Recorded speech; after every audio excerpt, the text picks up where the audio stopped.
Here is my Ferrari 296. Hybrid battery out of it. And we think the reason why this car don't start is something to do with this in the hybrid battery.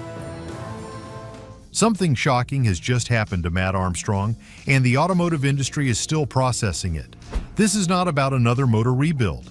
This is not about YouTube numbers. This is about two of the most powerful automotive brands on earth, Bugatti and Ferrari, being forced to respond publicly to one man working out of a workshop in Leicester.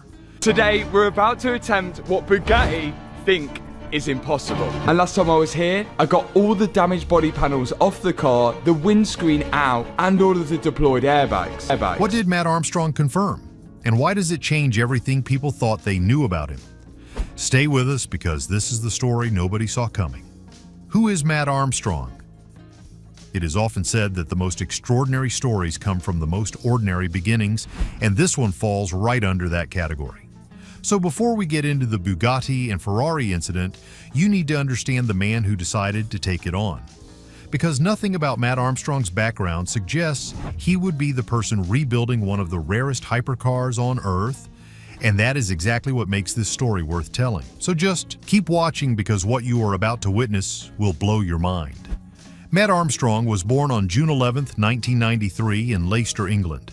He grew up in a mechanical household. His father, Tony, ran a garage, and from an early age, Mat was there watching, helping, absorbing everything, but did not do this as a formal education, nor did he see it as a career plan. Instead, Mat was just a kid who grew up around engines and developed a feel for how things worked before he ever had the language to describe it. But cars were not his first love. That was bicycle motocross. Through his teenage years, Armstrong threw himself into bicycle motocross riding with the same intensity he would later bring to supercar rebuilds. He secured sponsors. He competed internationally. Mat Armstrong was, by every account, genuinely talented. A professional rider who had built a career out of a discipline that most people's parents had told them was a hobby, not a future. Bicycle motocross was his identity. And then it was taken away. But the twist came when an injury ended Mat Armstrong's professional riding career before it had fully begun. The shocking thing here is that the details of this account are not dramatic. There was no single catastrophic crash, no defining moment of loss, just the accumulated reality of a physical career hitting a wall it could not get past. Armstrong found himself back in Leicester working part-time jobs to stay afloat. A car dealership during the day, a curry house in the evenings. I've just finished rebuilding my dream home garage. I want to say thank you to Bradgate Construction Factory doing it. The kind of combination that does not suggest a person on the edge of building a multi-million-pound media empire. The pivot to cars came through necessity as much as passion. Armstrong had always had mechanical ability. His father's garage had seen to that, but he had never thought of it as content. That changed when his girlfriend Hannah's Audi TT was badly damaged in a crash. Instead of sending it to a body shop, Armstrong bought the salvaged vehicle from the insurance company and decided to document the full rebuild on camera. No professional setup, no production team, just a camera, a garage, and a young man figuring things out in real time and being honest about every step of it. That first Audi TT series became the template for everything that followed. Not because it was technically exceptional, Armstrong was learning as he went, and he made no attempt to hide that. But because the format was addictive. There is something deeply compelling about watching a person encounter a genuine problem, sit with it, try something, fail, try something else, and eventually make it work. Armstrong had no script for those early videos. He had no guarantee the car would come together. He just kept filming. And that was when something shocking happened. The channel grew slowly at first. Armstrong was posting bicycle motocross content as late as 2013 when the automotive work started picking up. The transition was gradual, then sudden, as these things tend to be on YouTube. One video finds the right audience, the algorithm notices, the subscriber count moves, and then, at some point that is hard to pinpoint precisely, Mat Armstrong became a name in the automotive YouTube world rather than just another person with a camera and a car. The projects escalated in direct proportion to the audience. Early on, it was Audis, BMWs, the kinds of cars that any mechanically minded person might attempt to rebuild on a budget. Then it was Porsches, then Lamborghinis. Then, in a moment that signaled just how far the channel had traveled from that first Audi TT in a Leicester garage, Mat Armstrong bought Marcus Rashford's wrecked Mansory Rolls-Royce Wraith at auction. He had paid around £184,000 for a car that had been worth £750,000 new, and he documented every hour of bringing it back. The video pulled millions of views. The comment section was the kind of engagement that most creators only dream about. What drives that engagement is not the cars themselves, though the cars are extraordinary. It is the personality behind the camera. Armstrong has always been relentlessly transparent about his limitations. His channel bio describes him as a regular guy, winging it, not professionally trained, making it up as he goes along. In an era of polished, aspirational content where creators carefully manage the appearance of effortless success, that honesty is disarming. Viewers do not watch because Armstrong always has the answer. They watch because he keeps looking for it, on camera, in real time, with genuine uncertainty about whether it will work. His father, Tony, has appeared throughout the channel's run, not as a prop, but as a genuine collaborator. The two rebuilt a Ferrari F430 together as a personal project, working meticulously over months. That video is different in tone from the high-stakes salvage builds. It is quieter, more personal. By early 2026, Armstrong's main YouTube channel had crossed 6.5 million subscribers with nearly 1 billion total video views. His estimated annual income from YouTube alone runs into the hundreds of thousands of dollars, supplemented by sponsorships, merchandise, and brand partnerships. Mat Armstrong Limited, the company behind the channel, was incorporated in July 2020, right at the moment his content was about to scale beyond anything the early Bicycle Motocross video channel could have predicted. But here in 2026, just as everything seems to be falling perfectly into place for Mat, something begins to shift, quietly, unexpectedly. At the center of it all is a story that Mat told him concerning a Bugatti. So the question remains, what really happened to this Bugatti and why is it important? Stay tuned to get the full gist. The Bugatti Saga. The story of the Bugatti Saga starts with Alex Gonzalez, a fellow content creator who crashed his own Bugatti Chiron Pur Sport. My Bugatti back, how I really crashed, how Bugatti is basically cornering me and giving me an ultimatum, and how parts were stolen off of my Bugatti and how I got them back by one simple message. After being paid out by insurance, Gonzalez bought the wrecked car back from a Copart auction for around $1.9 million. A steep discount from the $4 to $4.5 million these hypercars typically command. He did not buy it to scrap it, he bought it to fix it. And to fix it, he called Mat Armstrong.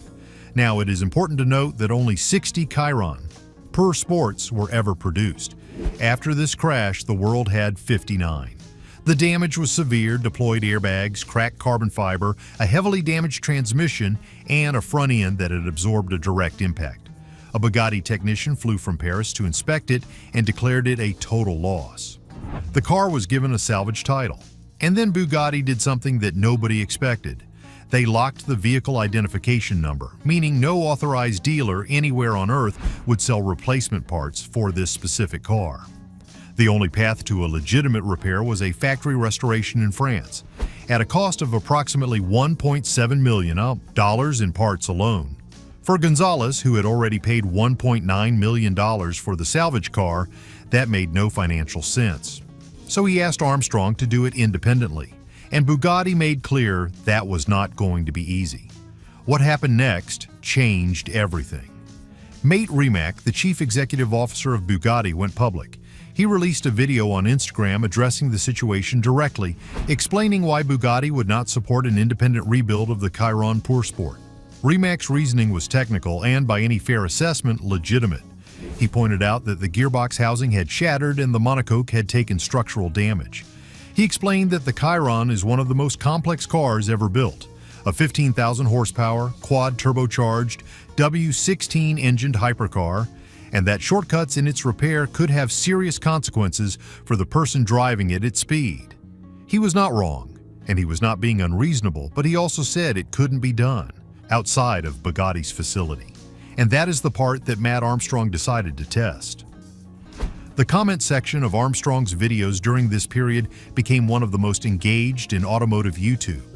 Viewers watched in real time as Mat commented directly on Armstrong's rebuild footage, watching from inside Bugatti, essentially, as a self-taught Englishman tried to do what he had said only 2 places in the world could handle. The single biggest obstacle was the transmission. What Armstrong had initially suspected was a hairline crack in the gearbox casing turned out, on closer inspection, to be something far worse. Both transmission mounts on both sides had enormous tears running through them. This was not a crack. This was structural failure. To access the transmission, the entire chyron had to be split in half. Mat had said only 2 places in the world could do this safely. Armstrong's team found that the car was built on a bolt-on modular design, held together at the center by 14 structural titanium bolts. With the right approach, splitting the car was possible. With careful work, the front tub was separated from the rear drivetrain frame. What that separation revealed changed the mood in the workshop immediately. The crash had pushed the engine forward, a coolant pipe was pinched, other components had shifted, and the main cast aluminum engine mount support had fractured completely. The solution Armstrong's team arrived at was the kind of engineering that Bugatti's official position had made impossible. They 3D scanned the damaged mount, converted it into a computer-aided design model, and CNC machined a new one. No official Bugatti parts, no factory involvement, just precision engineering done the hard way in a workshop that was never supposed to be working on a car like this. The locked vehicle identification number meant that every component Armstrong needed had to be sourced creatively. When a pinched coolant overflow pipe needed replacing and no Bugatti parts were available, the team used a section of rigid brake hose as a substitute. A fix that on a $4 million hypercar sounds absurd until you consider that the alternative was scrapping one of the rarest cars ever made. For the exhaust, Armstrong brought in Valvetronic to fabricate a custom replacement, a bespoke system built from scratch because no factory parts would be sold to him. The new exhaust gave the chyron a deeper, throatier sound than the original. A car that was never supposed to run again was beginning to sound better than before. Every step of this process was documented on camera. Now, our main goal is to get this interior out, so we're just going to start pulling it away, piling it all up, dropping it down the road. That's the plan. Let's do it. Every obstacle, every improvised solution, every moment of doubt. That transparency is the core of Armstrong's entire brand, and it is what made the Bugatti project the most watched series of his career. Because viewers were not just watching a car get fixed, they were watching a man refuse to accept that something was impossible. Armstrong himself noted in one video that the accelerator pedal controlling all 1,500 horsepower of the chyron is just a piece of molded plastic, not billet aluminum, not aerospace-grade engineering. Just plastic. That detail matters, because it reveals that even the most expensive cars in the world are, at their core, assemblies of parts.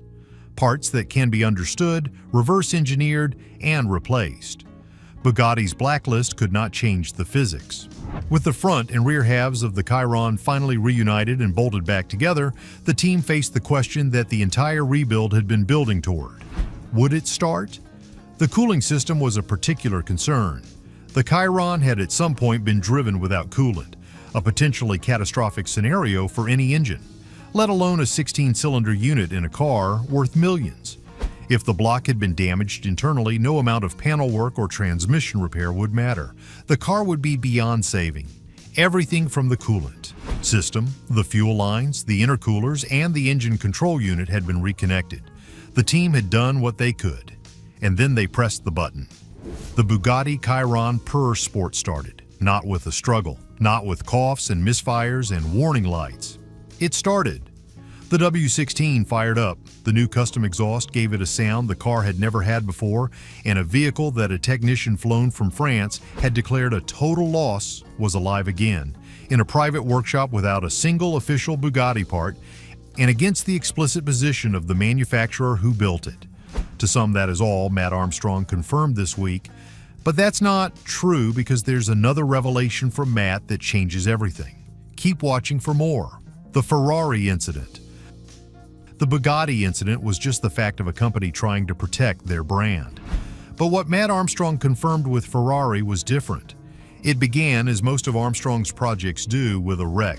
The car in question was a Ferrari 296 GTB, a mid-engined hybrid supercar producing 830 horsepower from a twin-turbocharged V6 mated to an electric motor with a 0 to 62 time of 2.9 seconds and a top speed north of 205 miles per hour. A car Ferrari had positioned as the spiritual heir to the Dino and the 458, one of the most technically ambitious road cars the company had produced in years. This particular example had been involved in a high-speed incident, and by the time it reached Armstrong's workshop, it was a salvage-titled shell with a crumpled front end, deployed airbags, and systems that refused to communicate. The previous owner had settled with their insurer. The car was heading for the crusher. Armstrong bought it, set up the cameras, and started from the beginning. The rebuild itself was meticulous. The 296's hybrid drivetrain meant the job was more complicated than anything in Ferrari's lineage that Armstrong had previously attempted. The electric motor integration, the battery management system, the complex interplay between the combustion engine and the e-axle, all of it had to be understood, diagnosed, and restored without access to factory tooling. Mat Armstrong's team sourced original components through specialist brokers and worked with independent Ferrari technicians who understood the engineering well enough to guide the calibration. It took months. When the final video dropped showing the car start, pull out of the workshop under its own power, and complete a clean run with traction control disabled, the reaction was immediate and overwhelming. The video crossed 1 million views in under 24 hours. Somewhere in Maranello, the response was less enthusiastic. Ferrari's legal posture toward its own brand is, by any measure, unlike that of any other automotive manufacturer on Earth. The company explicitly identifies itself in its financial filings not as a car company, but as a luxury goods brand that manufactures automobiles, a distinction that sounds semantic until you understand what it means in practice. Luxury brands do not simply sell products. They sell exclusivity, aspiration, and identity. And they guard those things with the same seriousness that pharmaceutical companies guard patents. Ferrari has spent decades building one of the most controlled and carefully curated brand identities in the world, and it has never been shy about the legal costs of maintaining it. The company's history of intellectual property enforcement stretches back further than most people realize. In 2020, an Italian court sided with Ferrari in a case against fashion designer Philippe Plein, ordering him to pay 300,000 euros in damages and remove all Ferrari imagery from his social platforms after the court ruled his posts were unlawfully appropriating the goodwill attached to Ferrari's trademarks. The ruling sent a quiet shockwave through the independent automotive world. Associating your brand commercially with Ferrari, the judgment implied, was not a matter of ownership. It was a matter of license. Earlier examples were harder to ignore once you knew where to look. In 2014, the electronic musician deadmau5 purchased a Ferrari 458 Spider and wrapped it in an elaborate Nyan cat theme, replacing the prancing horse badges with cat logos and dubbing the car the Ferrari. Ferrari's legal team sent a cease and desist accusing him of trademark infringement. deadmau5 complied, stripped the car, sold it, and immediately bought a Lamborghini, which he proceeded to wrap in the identical cat livery. Lamborghini said nothing. The contrast was noted at the time, filed away, and largely forgotten. What it illustrated was a consistent principle. Ferrari considered the presentation of its cars a matter of brand governance, not owner discretion. Armstrong had built years of Ferrari content without incident. The 296 GTB video, it appears, crossed a threshold. For now, let me explain the story on the Ferrari 296. So in between the mix of me working on the 296, we're going to get a little bit of footage of the guys and what they've been getting up to since I've been away as well. Ferrari's legal department, according to sources close to the situation, reviewed the channel comprehensively following the video's viral spread. What they found was not a single content piece they objected to. It was a catalog. Thumbnails carrying the prancing horse logo, sponsor integrations adjacent to Ferrari footage, a channel identity commercially significant and growing that had been substantially built on a brand that had never agreed to participate. The correspondence that followed was not made public in its precise terms. What Armstrong disclosed in a video that was notable for how carefully he chose his words was that a major automotive brand had issued serious legal threats with implications that extended well beyond any single video. He did not name Ferrari initially. He did not need to. The car community had already connected the timeline. The stress was visible in the way he spoke, measured in a manner entirely unlike his usual unrehearsed candor.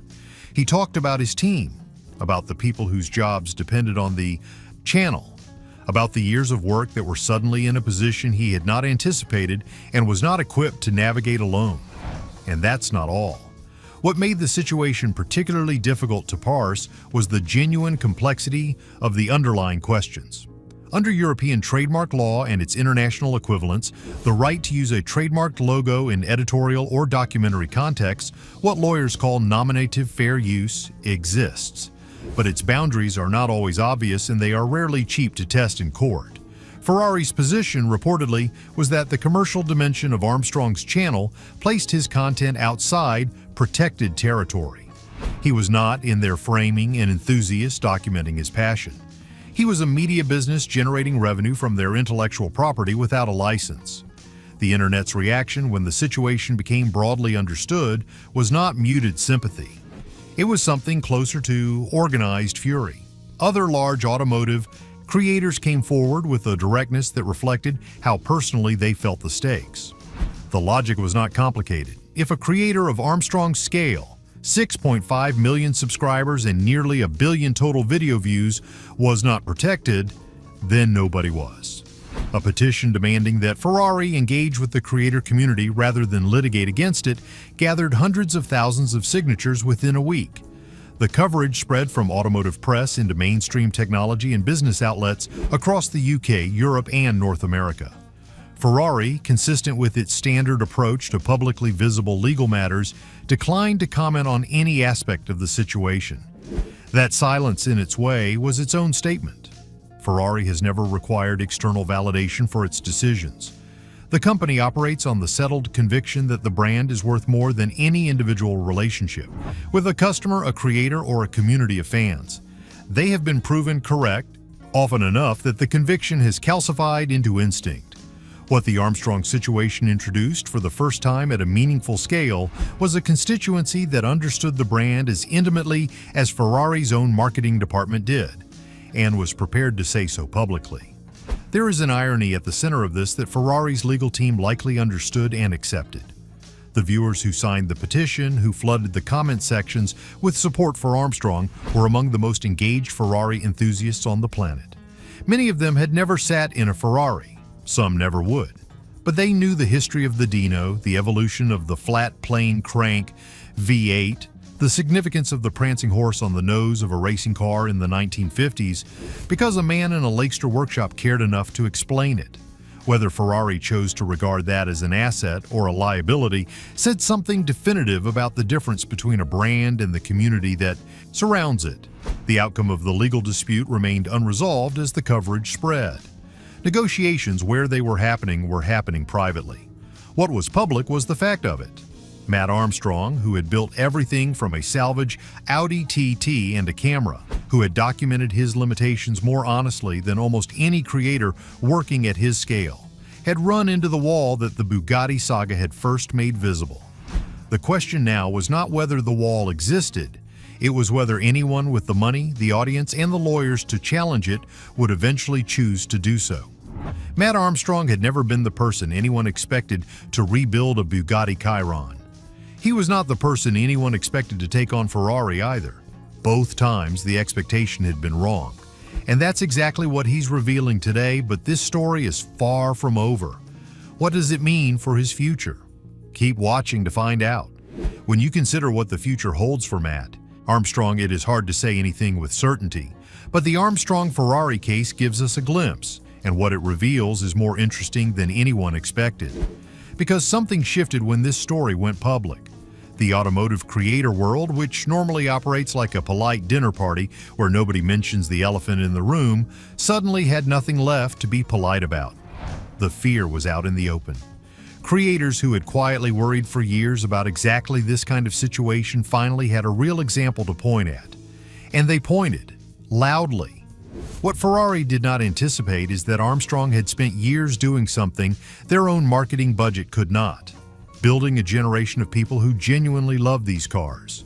People who learned the difference between a flat plane and cross-plane crankshaft from a man in a Leicester workshop. People who now feel personally invested in what happens to him. That is not a fan base, that is a constituency. And constituencies push back. The legal outcome remains unwritten. The next project is already in motion, and the community that formed around this fight is not dissolving quietly. Mat Armstrong walked into the automotive world as a man with a camera and a broken Audi. He is leaving this chapter as someone who made two of the most powerful car brands on earth respond publicly to his work. Whatever comes next, he has already won the argument, and that's why he's not afraid to speak up. What do you think about everything that's happened to Mat Armstrong, from taking on the Bugatti Chiron Pur Sport to facing off with Ferrari? Do you think creators like him should have more freedom, or do the brands have a right to protect their image? Let us know your thoughts in the comments. Don't forget to like, share, and subscribe, and check out the next video popping up on your screen now. You're going to enjoy it.